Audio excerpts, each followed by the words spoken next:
اپنے بزرگوں کو, تو وہ کم از کم ایک نمبری تو کر رہے ہیں نا, منافقت نہیں کر رہے, یہ منافقت کر رہے ہیں, یہ اپنا اصول وہ کھڑا کر رہے ہیں. آج یہ اصول بدل لیں, میری زبان کے بارے میں نرم ہو جائے گی انشاءاللہ تعالی. یہ تو نہیں ہوگا کہ آپ ایک ٹکٹ میں 2 مزے میں آپ کو کرنے دوں, ایسے تو نہیں ہوگا. رہ گیا شیعہ کے معاملے میں, تو میری سب سے زیادہ ویڈیوز شیعہ کے بارے میں علمی میری ہی ہیں. آپ کوئی بھی ٹاپک اٹھا کے دیکھ لیں, توحید کے بارے میں ہو, ماتم کے بارے میں ہو, مجھے بتائیں میری ویورشپ کی آدھی ویورشپ بھی کسی سنی عالم کی ہے جو شیعہ کے خلاف ویڈیوز ہیں علمی رد کے اوپر؟ تو یہ بات کرنا آسان ہے نا. اللہ کا شکر ہے جن جن چیزوں میں مجھے اختلاف ہے وہ میں نے الحمدللہ ڈنکے کی چوٹ پہ کیا ہوا ہے. شیعہ میں شرک کا ذمہ دار کون, میری ویڈیو دیکھ لیں. ماتم کے اوپر میری ویڈیوز کتنی زیادہ ہے. اور پھر سب سے بڑھ کر میں نے جب کبھی بھی غدیر خم کی حدیث بیان کی تو میں نے کہا کہ مولا علی کا مطلب ہے سیدنا علی ہمارے آقا ہیں, ہم اس سے محبت رکھتے ہیں. اس سے مراد یہ نہیں کہ ہم انہیں یا علی مدد کہہ کے پکاریں گے. تو میں تو ہر وقت پیرلل میں رد کرتا ہوں. ہوتا یہ ہے کہ یہ چونکہ ان کا بلٹ اپ اہل حدیث سے تھا اور اہل حدیث کے ساتھ اٹھنا بیٹھنا زیادہ تھا, اس لیے یہ اینک لگ جاتی ہے آٹومیٹکلی. آپ بریلویوں سے جا کے پوچھیں نا تو ان کا گلا شکوہ یہ ہے کہ انجینئر صاحب صرف ہمارے بابوں کے پیچھے پڑے ہوئے ہیں. ٹھیک ہے, تو پھر میں انہی اہل حدیثوں سے پوچھوں گا کہ تم تو کہہ رہے تھے کہ میں شیعہ کے لیے جو ہے وہ اہل حدیث کے پیچھے پڑا ہوں, شیعہ کے لیے نرم گوشہ رکھتا ہوں. وہ تو کہتے ہیں نہیں, وہ تو یہ تو وابیوں والی باتیں کرتا ہے, سب سے زیادہ تمہارے بابوں کے پیچھے پڑا ہوا ہے. بریلوی تو یہ سوچتے ہیں. ہر ایک نے جو اینک لگائی ہے وہ اس کے مطابق دیکھ رہا ہوتا ہے, لیکن اللہ کے فضل سے ہمارے پلیٹ فارم سے کوئی بچا نہیں ہے. ہر فرقہ جو ہے نا اللہ کے فضل سے یہاں پہ آ کے علمی طور پہ ذبح ہوا ہے, اللہ کے فضل سے ہوتا رہے گا انشاءاللہ. نیکسٹ. علی بھائی, انہی بھائی کا اس سے ریلیٹڈ سوال تھا کہ اگر کوئی خلفائے راشدین کو معاذ اللہ کافر کہے تو کیا وہ خود کافر ہو یہ جائے؟ ڈاکٹرن والا سوال ہے جی. اس کو میں سوال کا جواب پہلے دے چکا ہوں, آپ کے بھی لائیو سیشن میں دے چکا ہوں, اور اس کے اوپر میری ایک ویڈیو دیکھ لیں. دیوبند کا مدرسہ دیوبند کا انجینئر محمد علی مرزا پہ فتویٰ, اس میں جو انہوں نے بڑے بڑے میرے اوپر ایلیگیشنز لگائے تھے ان میں سے ایک یہ بھی تھا. چونکہ یہ بات ڈاکٹرن میں ہے, میں نے 15 منٹ دوبارہ سے ضائع نہیں کرنے, میری وہ ویڈیو دیکھ لیں. نیکسٹ.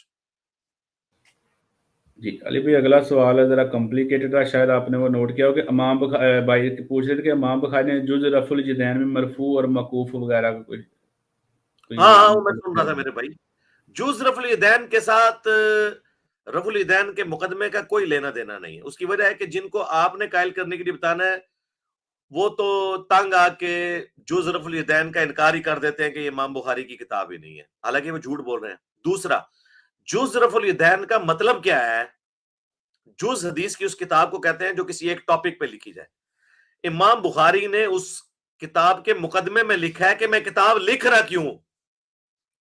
امام بخاری کہہ رہے ہیں میں یہ کتاب اس لیے لکھ رہا ہوں کہ وہ لوگ جنہوں نے اجمیوں کی حدیث سے ناواقفیت کی بنیاد پر رفع الیدین چھوڑنے کی بدعت ان میں جاری کر دی ہے اور رفع الیدین کی سنت سے نفرت ڈال دی ہے, میں ان کے رد پہ لکھ کے یہ ثابت کروں گا کہ رفع الیدین نبی الاسلام کی سنت ہے. یہ انہوں نے سٹارٹ میں لکھا ہے.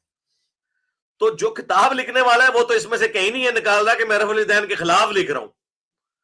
تو اگر وہ روایتیں لے کے آ رہے ہیں تو روایتوں کو اسی میں سمجھنا ہے نا. دوسرا, جس مولا علی کی روایت کی آپ بات کر رہے ہیں وہ روایت تو ترمذی ابن ماجہ کے اندر موجود ہے, مرفوع حدیث موجود ہے.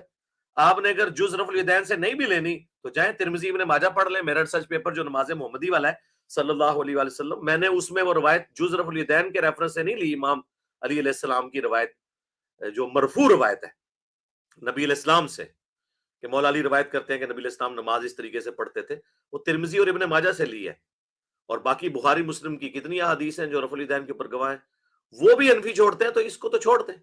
اس کتاب کا جو مقدمہ ہے نا وہ جملہ اتنا سخت لکھا ہے انہوں نے, اور حنفیوں سے پوچھیں کہ کس کو انہوں نے کہا ہے کہ اس نے بدعت جاری کی ہے رفع الیدین چھوڑنے کی, تو پھر وہ دیکھیں گے ان کے منہ سے جھاگ چھوٹ جائے گی, انہیں پتہ چل جائے گا کہ ان کے بابے کے بارے میں امام بخاری نے اتنے سخت لفظ لکھے. ٹھیک, نیکسٹ. یہ اگلا سوال ہے ڈاکٹر اسرار صاحب کے حوالے سے ہوا تھا, یاد ہے آپ کو؟ کیونکہ میں سوال کافی دفعہ بول چکا ہوں میرے بھائی, ڈاکٹر اسرار صاحب کے طریقے سے ہمیں کوئی اختلاف نہیں ہے, لیکن ڈاکٹر اسرار صاحب نے بیسیکلی پرابلم کو سمجھا نہیں ہے. نبی علیہ السلام کے زمانے کا جو ایشو تھا اور آج کا ایشو بالکل ڈیفرنٹ ہے. نبی علیہ السلام کے مخاطبین بت پرست کافر تھے، اور ہمارے مخاطبین کلمہ گو مشرک اور کافر ہیں، لیکن وہ اتنے تگڑے ہیں اپنے دین میں، اپنے زوم میں، کہ ہم دعوت دینے والوں کو کہتے ہیں سر تن سے جدا۔ تو نبی علیہ السلام کے جو مخالفین تھے وہ تو کافر تھے، وہ تو کہتے تھے ہم تمہیں پیغمبر نہیں مانتے۔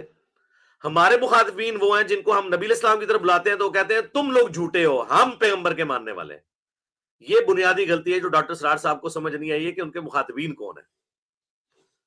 وہ کہہ رہے ہیں ہم اسی پیٹرن پہ، پیٹرن وہی ہوگا، لیکن اب مسئلہ یہ ہے کہ پیٹرن یہ آ گیا ہے کہ آپ نے مسلمان کو مسلمان کرنا ہے، اس کے لیے آپ کو مسلمانوں کو جن بابوں نے گمراہ کیا ان سے رشتہ توڑنا ہے،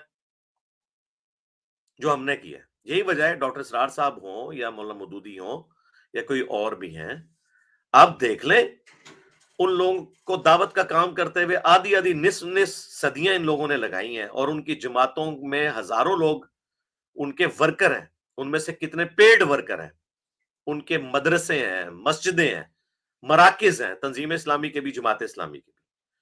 لیکن آپ دیکھ لیں کہ چینج ایک بندے کی وجہ سے آئی ہے، تو کیوں، کیا فرق ہے؟ اب میں حکومت میری وجہ سے یہی کہیں گے میں کرتا ہے، تو دیکھ لیں لائف سٹوری میں آپ کو نظر نہیں آ رہا کس کی وجہ سے آئی ہے؟ تو ہم نے پرابلم ایریا آئیڈینٹیفائی کر دی ہے کہ جب تک آپ کسی کا بابا نہیں مارتے اس وقت تک رسول اللہ کے قدموں میں حاضر وہ نہیں ہوگا کبھی بھی۔ ان لوگوں نے کو ایگزسٹ کرنے کی کوشش کی ان کے ساتھ، وہ کو ایگزسٹ اس طریقے سے ہو نہیں سکا۔ دیوبندیت سے دونوں نے اٹھان بھری، مولانا مودودی نے بھی اور ڈاکٹر اسرار نے بھی، اور اس وجہ سے بریلوی ان کو کبھی بھی ایکسیپٹ نہیں کریں گے۔ اور آپ ہمارا لائیو سیشن دیکھ لیں، کتنے بریلوی ہیں جو چینج ہوئے ہیں۔ میرا خیال ہے ہماری روزانہ جتنے بریلوی آ کے انٹرویو دیتے ہیں نا، اتنے شاید ان تنظیموں نے پوری زندگی میں نا بریلوی چینج کیے ہوں، اور جو لائن میں لگے ہوتے ہیں۔ تو ہمیں یہ ہے مسئلہ کہ قرآن و سنت کی طرف تب آئیں گے جب وہ آپ کو مسلمان سمجھیں۔ نبی علیہ السلام اگر کافروں کو دعوت دے رہے تھے تو وہ تو کافر تھے نا، ہمیں مسلمانوں کو دعوت دینی پڑ رہی ہے، ان مسلمانوں کو جو قرآن و سنت کی بات کرنے والوں کو کافر و گستاخ رسول سمجھتے ہیں۔ تو پہلے تو آپ کو اپنا سرٹیفکیٹ ان سے اسلام کا لینا پڑے گا، تو لیں۔ آج تک ڈاکٹر سار مودودی صاحب کو کسی بریلوی دیوبندی اہل حدیث نے ایکسپٹ کیا؟ نہیں، ہمیں کیوں ایکسپٹنس مل گئی ہے؟ تو یہ بہت بڑا فرق ہے۔ باقی میری مجلس 50 دیکھیں، دعوت کی حکمت ہے، اس حکمت کو لے کے چلنا ہے، اس کے بغیر معاملہ نہیں۔ مجھے بہرحال آج ایک اور میں ورڈک دے دوں، ایک بھائی نے بڑی اچھی بات کی تھی، مولانا اسحاق صاحب کے اسٹوڈنٹس کے لیے خصوصاً میں، انہوں نے بڑی جرت کی بات کی، اگرچہ انہوں نے مولانا اسحاق صاحب کو پہلے سنا، اس کے بعد انہوں نے کہا کہ یہ جرت مولانا اسحاق صاحب اور مودودی صاحب نے بھی نہیں کی، اور ڈاکٹر اسرار صاحب نے بھی، کہ بابوں کو ہاتھ ڈالیں جو انجینئر صاحب نے کی ہے۔ تو سر پھر آؤٹ پٹ دیکھ لینا آپ، ہم نے وہ طوطا پکڑ لیا ہے جس کے اندر اس گمراہی کی جان تھی۔ جیسے ہی وہ طوطا پکڑا ہے تو دیکھیں یہ سب لوگ چینج ہوئے ہیں۔ یہ طوطا نہ مودودی صاحب کے قابو آیا، نہ ڈاکٹر اسرار کے قابو آیا، نہ ڈاکٹر ذاکر نائک کے قابو آیا، نہ احمد دیدات کے آیا۔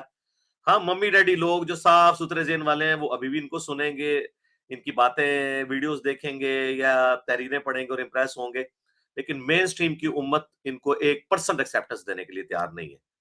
ہماری ایکسیپٹنس اس لیے ہو گئی ہے کہ ہم نے اس طوطے کو پکڑ لیا ہے، جو طوطا جو ہے نا وہ سبز رنگ میں وہ بیٹھا ہوا تھا اس درخت کے اندر، درخت کے پتے بھی سبز تھے، سبز پتوں میں سبز طوطا مودودی صاحب کو، ڈاکٹر اسرار کو، مولانا اسحاق کو نظر نہیں آیا۔ میں تو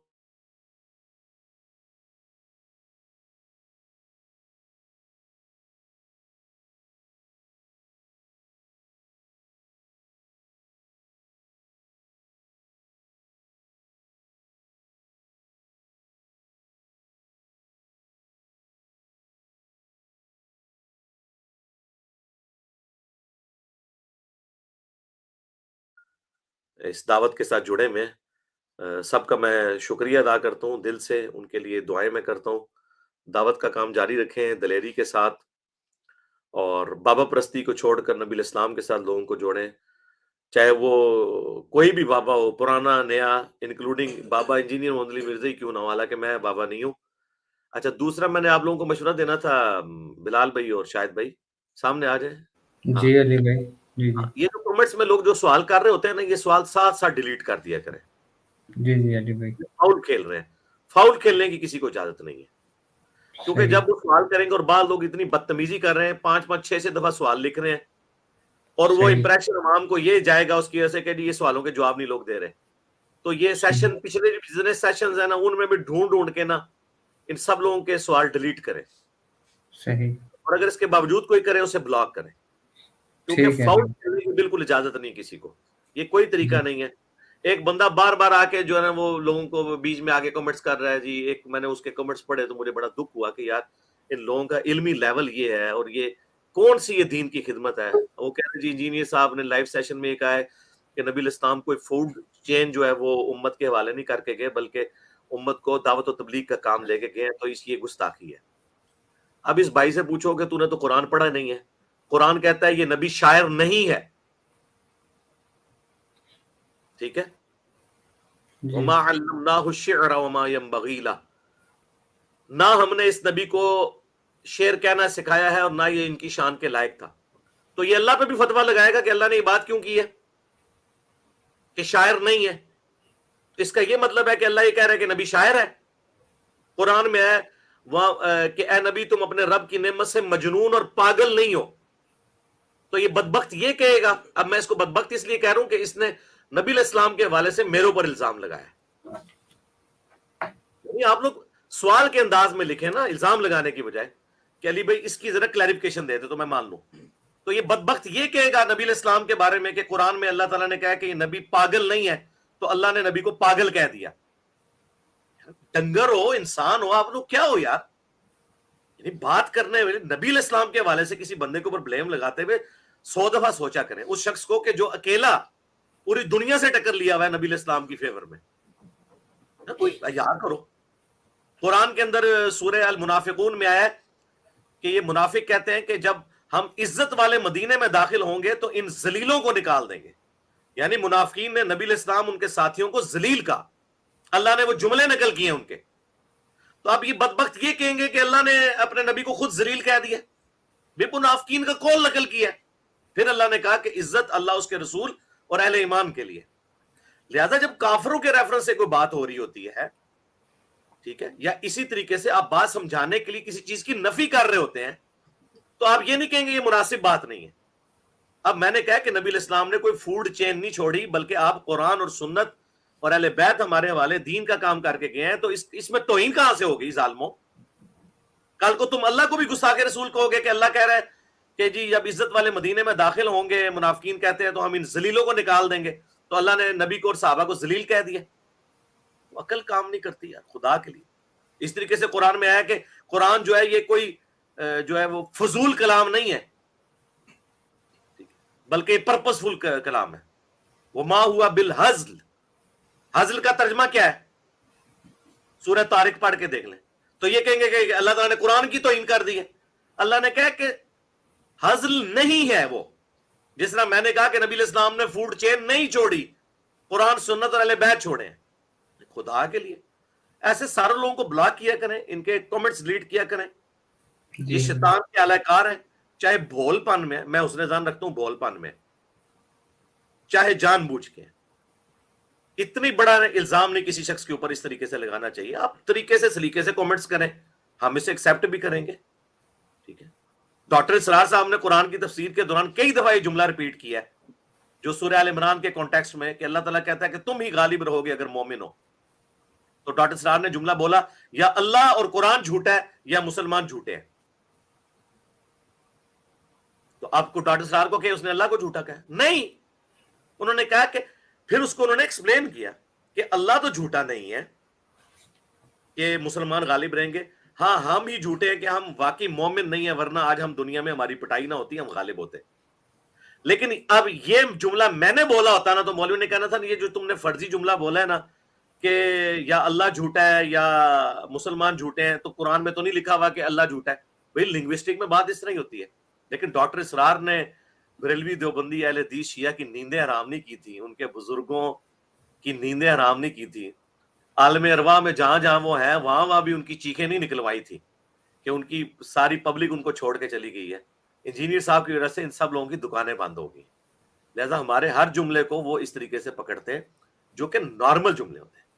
ایون آپ دیکھ لیں ڈاکٹر اسرار صاحب نے سورۃ المنافقون کی تفسیر کے دوران عبداللہ ابن ابی کا یہ جو قول تھا کہ یہ منافقین کہتے ہیں جب عزت والے داخل ہوں گے مدینے میں ذلیلوں کو نکال دیں گے، اس میں انہوں نے اس ڈسکشن کرتے ہوئے یہاں تک بول دیا کہ وہ منافقین کہتے تھے کہ ہماری بلی ہمیں ہی میاؤں، ہمارے کتے ہم ہی پہ بھونکتے ہیں. یعنی وہ صحابہ کرام کو کہہ رہے تھے کہ ان کو ہم نے پالا، عبداللہ ابن ابی کہتا تھا، اور آج یہ ہم ہی پہ بھونکتے ہیں. کتوں کے ساتھ مثال دے دی منافقین کے ریفرنس سے. اب یہ مثال میں دیتا تو انہوں نے کہنا تھا اس نے صحابہ کو کتے کہہ دیا. اور مزے کی بات، اسی منافقون کی اسی آیت میں کی تفسیر میں بیان القرآن میں ڈاکٹر سراج صاحب نے یہاں تک کہہ دیا کہ ایک چھوکرا تھا زید ابن ارقم، اس نے یہ بات سن کے حضور کو بتائی کہ عبداللہ ابن ابی نے آپ کے بارے میں یہ جملہ بولا ہے. تو نبی علیہ السلام نے بلایا، عبداللہ ابن ابی نے انکار کر دیا. تو نبی علیہ السلام نے اس چھوکرے کی بات کو چھوڑ دیا. پھر قرآن میں آیت نازل ہوئی کہ یہ چھوکرا صحیح کہتا ہے. یہ 3-4 بار چھوکرے کا لفظ انہوں نے استعمال کیا زید ابن ارقم کے لیے کہ چھوکرا صحیح کہہ رہا ہے. اب یہ بات میں کرتا تو کہنا دیکھو جی اس نے تو صحابی کو چھوکرا بول دیا ہے جیسا میرے بارے میں کہہ رہے. میں نے منافقین کے بارے میں بات کی کہ یہودی کہتے تھے یہ کل کا چھوکرا میں آ کے سمجھاتا ہے، میرا کلام نہیں ہے. تو اس سے بڑھ کے قرآن میں لکھا ہے کہ منافقین کہتے تھے کہ ان ذلیلوں کو، اور قرآن کی آیت ہے سورۃ المنافقون کی آیت نمبر 8، ہم ان ذلیلوں کو، کس کو ذلیل کا؟ اللہ کے نبی کو اور صحابہ کو، معاذ اللہ، ہم نکالیں گے ان کو مدینے سے. اور اللہ نے بھی جملہ نقل کر کے نعوذ باللہ جو ہے وہ گستاخی کر دی. تو اللہ نے تو نہیں کہا نا، منافقین کا نقل کیا. ہم بھی اگر یہود و نصارہ کے ریفرنس سے کوئی بات نقل کریں، قرآن میں لکھا ہے یہ کافر کہتے تھے نبی دیوانہ ہے، مجنون ہے، اسے پریشان خواب آتے ہیں، اس نے اجمی غلام رکھا ہے جو اسے پڑھاتا ہے. اتنے سخت سخت الفاظ ہیں. جب آپ یہ چیزیں کوٹ کرتے ہیں کافروں کے حوالے سے تو ہم اس کو کہا جاتا ہے نقل کفر، کفر نہ باشد. اور اپنی حالت ان کی یہ ہے کہ ان کے بابوں نے اپنے ناموں کے کلمے پڑھائے، لا الہ الا اللہ چشتی رسول اللہ اور اشرف رسول اللہ کلمے کو انڈورس کیا شریف تھانوی نے، ان کو یہ قیم الامت اور رحمہ اللہ کہتے ہیں. تو یہ میں نے ساری چیزیں کلیئر کی. یہ میں نے باتیں اس لیے کی ہیں کہ اب اس ٹاپک کے اوپر کوئی چیز آئے تو آپ جو ہے نا وہ لوگوں کو کلیئر کر دیا کریں کہ خدا کے لیے تھوڑا سا سینس اپنے اندر پیدا کرو، دین کا تھوڑا علم حاصل کرو. اس طرح فوراً ورڈکٹ نہ دے دیا کرو کسی چیز کے بارے میں جو تمہارے دل کو بری لگتی ہے. بری تو بہت ساری چیزیں انسانوں کو لگتی ہیں، ٹھیک ہے. یہ تو حضرت ابوبکر کو بھی شہید کر دیتے کہ تو نبی علیہ السلام کی میت کے اوپر یہ کیوں پڑھ رہا ہے کہ من کان یعبد محمدا فإن محمدا قد مات. جو کوئی تم میں محمد کی عبادت کرتا تھا جان لے محمد مر چکے ہیں. بھئی محمد کی عبادت کون سا صحابی کرتا تھا؟ حضرت ابوبکر نے کس کیپیسٹی میں یہ فرضی جملہ بولا ہے؟ ان کے تحت تو جھوٹ بولا ہے. کون سا صحابی حضور کی عبادت کرتا تھا؟ اور پھر اس سے بڑی گستاخی کی، کہا کہ مر چکے. ان کے تحت تو کہنا چاہیے تھا وصال شریف، پردہ شریف فرما گے. یہ کہتے ہیں نا اللہ کہہ سکتا ہے ہم نہیں کہہ سکتے، تو ابوبکر صدیق نے کیوں کہا؟ ابوبکر تو اللہ نہیں ہے، وہ تو حضور کا امتی ہے. وَمَن يَعْبُدُ اللَّهَ، اور جو کوئی اللہ کی عبادت کرتا ہے جان لے فَإِنَّ اللَّهَ حَيٌّ لَا يَمُوتُ، اللہ زندہ ہے، اللہ کو کبھی موت نہیں آئے گی. یہ صحیح بخاری میں 4 دفعہ حدیث آئی ہے. تو حضرت ابوبکر نے فرضی جملے بولے جو ان کی ڈاکٹرن میں خالصتاً گستاخانہ جملے تھے اور جھوٹے جملے تھے. یہ جھوٹا جملہ ہے کہ تم میں جو محمد کی عبادت کرتا ہے، کون عبادت کرتا ہے؟ کسی صحابی نے حضور کی زندگی میں حضور کی عبادت نہیں کی ہے. لیکن بیسیکلی انہوں نے بعد میں آنے والوں کو سنایا تھا، کیونکہ انہیں پتا تھا کہ محمد رسول اللہ سے پہلے ایک شخصیت گزری ہے عیسیٰ ابن مریم، ان کے نام پہ اس کائنات کا سب سے بڑا شرک ہوا ہے جو بت پرستی کے نام پہ نہیں ہوا. اور ہمارے نبی نے ہمیں کہا تھا، صحیح بخاری میں حدیث ہے، دیکھنا میری شان کو اس طرح بلند نہ کرنا جس طرح نصارہ نے اپنے پیغمبر کو بڑھا دیا اور ڈیوینٹی میں کلیم کیا میں اللہ کا بندہ اور اس کا رسول ہوں، مجھے اللہ کا بندہ اور اس کا رسول کہنا. تو میں کہتا ہوں کہ رسول اللہ کی کامیابی ہے کہ ان کی میت کے اوپر حضرت ابوبکر صدیق نے گٹھلیاں رکھ کے درود شریف اور آیت کریمہ نہیں پڑھایا، بلکہ شرک کو ذبح کیا وہاں پہ کہ جو کوئی محمد کی عبادت کرتا تھا، کرتا ہے یا کرے گا، کیونکہ وہ مضارع کا سیغہ ہے. من کانا یعبد محمدن، جو کوئی بھی تم میں محمد کی عبادت کرتا ہے یا کرے گا. یہ مضارع عربی میں نا پریزنٹ ٹینس اور مستقبل دونوں کو کور کرتا ہے. تو وہ جان لے فَإِنَّ مُحَمَّدًا قَدْ مَاتَ، کہ بے شک محمد مر چکے. یہ نہیں کہا کہ وصال فرما گئے، وصال بھی عربی کا لفظ ہے، نہیں استعمال کیا. وفات بھی لفظ استعمال نہیں کیا، وفات بھی عربی کا لفظ ہے. تو جاؤ ابو بکر صدیق کو پھر سمجھاؤ جا کے. اور اس سے بڑی بات کوئی صحابی کرتا ہی نہیں تھا عبادت. تو ابو بکر صدیق رضی اللہ تعالیٰ عنہ کو پتا تھا کہ میں ابھی ان کی بلی مار دوں, اور ایسی ماری ہے کہ دیکھ لیں. آج جب ہم نے یہ خطبہ بیان کیا ہے, ہم نے تو فرضی کئی بریلویوں سے پوچھا جن کو یہ خطبے کا نہیں پتا تھا کہ بتاؤ اگر کوئی کہے کہ جو محمد کی عبادت کرتا ہے جان لے محمد مر گئے, تو میرے سامنے اس نے ننگی گالیاں نکالی کہ یہ کون خبیث ہے. اور میں نے کہا ایک اور شخص ہے, وہ کہتا ہے کہ حضور کو جب دفنایا گیا تو اس وقت بھی زبان ہل رہی تھی, اور امتی امتی, وہ جو ایک مولوی آ کے تو اس طرح کی کہانیاں سناتا ہے اور رلاتا ہے لوگوں کو, کہتے ہیں ہاں یہ عاشق رسول ہے. میں نے کہا جس کو تو عاشق رسول کہہ رہا ہے نا, یہ تو ہے تیرا مولوی, اور جس کو تو نے کہا نا گستاخ ہے اور گالیاں نکالی, وہ ابو بکر صدیق ہے اور بخاری میں لکھا ہوا ہے. پھر کہانیاں کراتے ہیں جی, ایک دفعہ جی ایک عاشق رسول کا اور ایک گستاخ رسول کا, اور گستاخ رسول ہمیشہ کلمہ گو وہ کہہ رہے ہوتے ہیں, یہودی عیسائی کو نہیں. تو اگلے دن اس نے کہا میں مناظرہ بعد میں کروں گا, پہلے مجھے بتاؤ تم پوری رات قرآن میں کون سی آیتیں ڈھونڈتے رہے ہو جن میں حضور کے بارے میں گستاخی آئی ہوئی ہے, نقص آیا ہوا ہے, اور میں پوری رات جو ہے نا قرآن میں سے حضور کی عظمت کی باتیں جو ہے نا وہ سنتا رہا ہوں. تو اسی پہ جناب وہ بریلوی مناظرہ جیت کے, اور لعنت ہے تمہارے ایسے عقیدے پہ کہ قرآن میں کوئی ایسی آیت ہے جس سے نبی علیہ السلام کی گستاخی ہوتی ہے. بے شرمو, وہ جتنی آیات ہیں وہ نبی کی گستاخی نہیں ہے, بلکہ نبی اور اللہ کا فرق کرتی ہیں. اور وہ آیتیں آج ہمارے پاس ثبوت ہیں کہ اس کتاب کا رائٹر محمد رسول اللہ نہیں ہے بلکہ اللہ ہے. ورنہ کوئی شخص بھی اپنے بارے میں اتنی سخت لینگویج یوز نہ کرے جو رسول اللہ صلی اللہ علیہ وآلہ وسلم کے بارے میں قرآن میں آئی ہے. سنیں, سورۃ النام میں اللہ نے فرمایا ہے کہ اے نبی اگر تم سے ہو سکتا ہے نا تو جاؤ زمین میں کوئی سرنگ تلاش کر لو یا آسمان میں کوئی سیڑھی لگا لو, اور معجزہ تم دکھا سکتے ہو تو لا کے انہیں دکھا دو, ہم تو معجزہ نہیں دکھائیں گے, اور تم جاہلوں میں سے نہ ہو. یہ الفاظ ہیں. سورہ بنی اسرائیل میں ہے کہ اے نبی قریب تھا کہ آپ بھی کافروں کی طرف تھوڑا سا جھک جاتے, یعنی یہ نہیں کہ ان کے عقیدے کی طرف, مراد یہ کہ وہ کہتے تھے تھوڑا کمپرومائز کرو, تھوڑا ہاتھ ہولا رکھو ہم پہ. اگر ہم آپ کا دل نہ تھام لیتے اور اگر آپ کافروں کی طرف جھک جاتے, یہ تو ہم نے آپ کو تھام لیا تھا, تو ہم آپ کو دنیا کی زندگی میں بھی دگنا عذاب دیتے اور آخرت کی زندگی میں بھی دگنا, اور آپ کو اللہ کے عذاب سے بچانے والا کوئی نہ ہوتا. پھر سورۃ الحاقہ میں اللہ نے فرمایا کہ اگر یہ نبی اپنی طرف سے کوئی بات ہماری طرف منسوب کر دیں جو ہم نے وہی نہیں کی, تو ہم ان کا دایاں ہاتھ پکڑ کے ان کی شارک کاٹ دیں, اور کوئی تم میں سے اس نبی کو ہم سے نہ بچا سکے. یار اگر یہ رسول اللہ نے خود کتاب لکھی ہوتی تو یہ باتیں نہ ہوتی قرآن میں. یہ وہ آیات ہیں جو ہم کافروں کو پیش کر کے منواتے ہیں کہ یہ کتاب کا رائٹر اللہ ہے, اور یہ خبیث سو کالڈ عاشقان رسول ٹوکے اٹھائے ہوئے یہ ان آیتیں پڑھنے پہ ہمیں گستاخ رسول کہتے ہیں. ان کے ڈنگر پن کا آپ اندازہ کر لیں. ٹھیک ہے, تو اس لیے خدا کے لیے ایک غریب تو بدتمیز الف بے نہیں آتی دین کی, نہ قرآن پڑھا نہ سنت, نہ تمہارے ان بزرگوں نے قرآن و سنت پڑھا جن کے تم لوگوں نے مزار بنائے ہوئے ہیں اور جن کے نام کے اوپر کھا کھا کے دیگیں. ہم سناتے ہیں ایاک نعبد و ایاک نستعین, وہ کہتے ہیں جی سلطان باہو نہیں سی پتا, اور نہیں سی پتا یار, مان لو جی وہ سلطان باہو نے فرمایا جی سن فریاد پیران دیا پیرا, میری فریاد سنی کن تھار کے ہوں, بیڑا میرا وچ کپڑا دے جتے مچ بھی نہ بہندے ڈردے ہوں.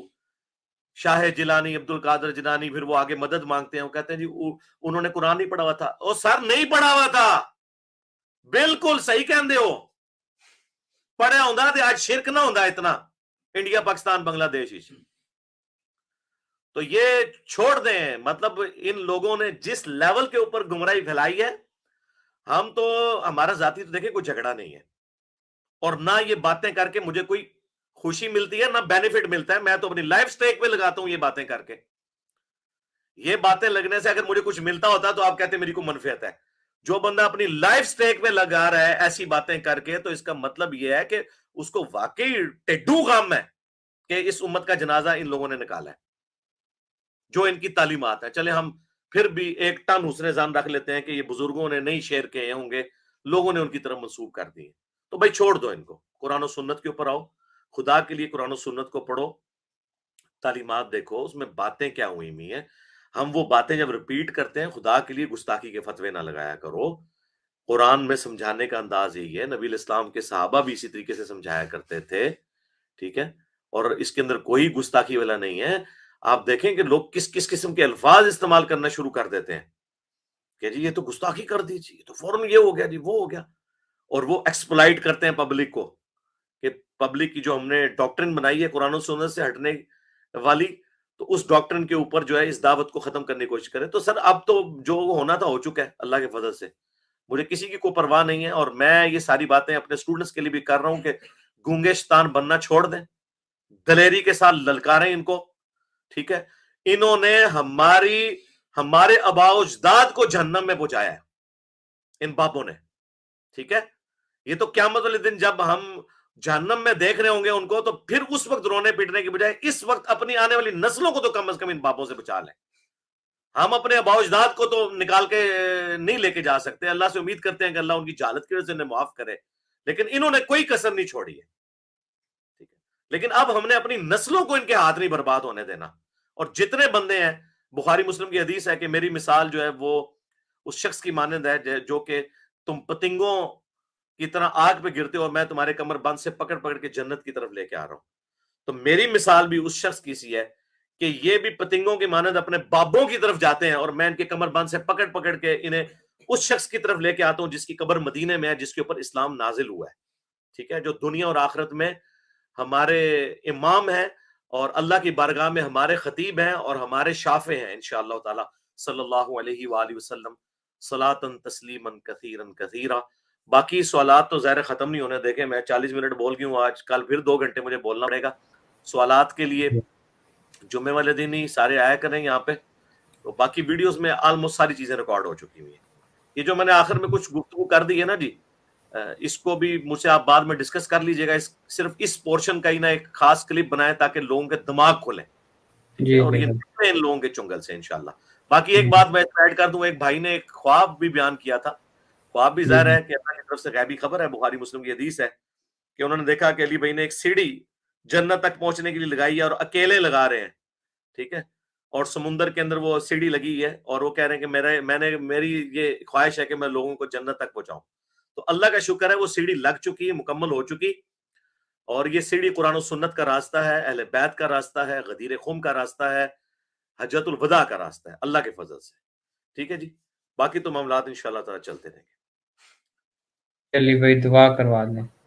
اللہم انی اسألک بانک انت اللہ لا الہ الا انت الاحد الصمد الذی لم یلد ولم یولد ولم یکن له کفوا احد وإلہکم الہ واحد لا الہ الا هو الرحمن الرحیم الف لام میم اللہ لا الہ الا هو الحی القیوم اللہم صلی علی محمد وعلی آل محمد اللہم اغفر لحینا ومیتنا وشاہدنا وغائبنا وصغیرنا وکبیرنا وذکرنا وانثانا اللہم من احییتہ منا فاحیہ علی الاسلام ومن توفیتہ منا فتوفہ علی الایمان اللہم ربنا آتنا فی الدنیا حسنة وفی الآخرة حسنة وقنا عذاب النار رب ارحمہما کما ربیانی صغیرا ربنا هب لنا من ازواجنا وذریاتنا قرۃ اعین وجعلنا للمتقین اماما. اے اللہ جن جن بھلائیوں کا سوال تیرے محبوب صلی اللہ علیہ وآلہ وسلم نے تجھ سے کیا، ہمارے حق میں، ہمارے ماں باپ کے حق میں، ہمارے بیوی بچوں کے حق میں، پوری امت کے حق میں قبول و منظور فرما. جن جن چیزوں کے شر سے تیرے محبوب علیہ السلام نے تیری پناہ طلب کی، تمام کو ان چیزوں کے شر سے اپنی پناہ عطا فرما. اے اللہ ہمارے ملک پاکستان کی خیر فرما، پورے عالم اسلام کی خیر فرما. اے اللہ مسلمان دنیا میں جہاں کہیں بھی مظلومی کی زندگی گزار رہے ہیں، انڈیا میں، مقبوضہ کشمیر میں، چائنا میں، فلسطین میں، عراق میں، شام میں، اے اللہ غیب سے ان کی عزت، آبرو، جان اور مال کی حفاظت فرما. تمام مسلمانوں کی تمام دینی دنیاوی جسمانی روحانی ظاہری باطنی پریشانیاں، تکلیف، مصیبتیں، دکھ درد، بیماریاں، دشواریاں دور فرما. اے اللہ ہمیں ایمان و عافیت کے ساتھ مدینہ شریف میں موت، لقی غرقد میں مدفن اور جنت الفردوس میں اپنے محبوب صلی اللہ علیہ وآلہ وسلم کا، ان کے اہل بیت کا، ان کے صحابہ کرام کا پڑوس نصیب فرما. سبحان ربک رب العزت عما یصفون وسلام علی المرسلین والحمد للہ رب العالمین آمین. ٹھیک ہے جی، جزاکم اللہ خیرہ. جزاک کوئی اللہ ڈانٹ پڑی ہو کسی کو تو وہ ایک ٹیچر کی ڈانٹ سمجھ کے اسے قبول کرے. یہ ڈانٹ کھا لے تو آخرت کی ڈانٹ سے، فرشتوں کی ڈانٹ سے انشاءاللہ بچ جائیں گے آپ انشاءاللہ. ٹھیک ہے جی, جزاک اللہ خیر. اللہ